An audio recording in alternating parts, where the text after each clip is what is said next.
Kabayan, sa April 13 na ang simula ng online overseas voting period.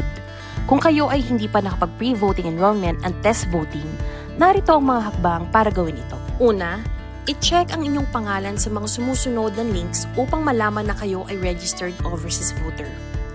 Pangalawa, gamitin ang inyong sariling internet-capable device gaya ng cellphone, laptop o computer at ihanda ang inyong mga passport, email address o cellphone number para maumpisahan ang pre-voting enrollment process.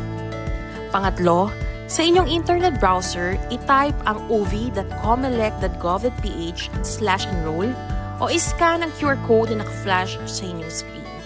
Pang-apat, kumpletuhin ang form para magawa ang inyong online voting account.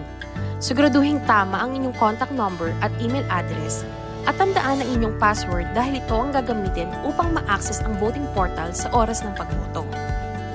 Panglima, i-type ang one-time password o OTP na inyong natanggap mula sa inyong email o cellphone number para ma-confirm ang inyong online voting account. Pang-anim, umpisahan ang verification process.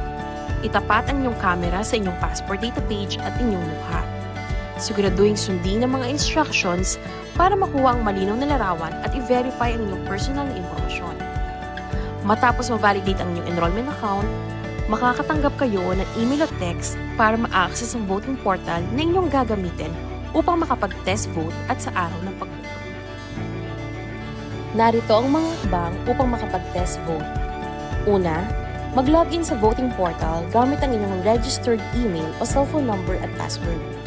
Pangalawa, kayo ay makakatanggap ng OTP. I-type ito at maaari nang umpisahan ang test voting. Pangatlo, i-click ang click to vote button upang maumpisahan ang proseso. Pang-apat, piliin ang inyong mga nais iboto.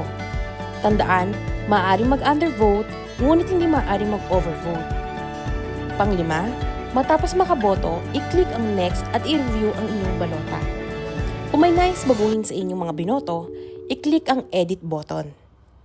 Pang-anim, kung wala ng pagbabago sa inyong mga binoto, i-click ang Yes, I want to cast my digital ballot button.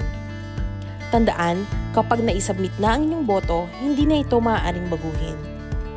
Pang-pito, pagkatapos may submit ang inyong boto, kayo ay makakatanggap ng unique ballot ID at QR code.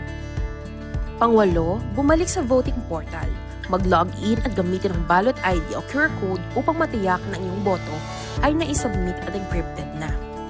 Narito po ang mga importanteng petsa para sa inyong kaalaman.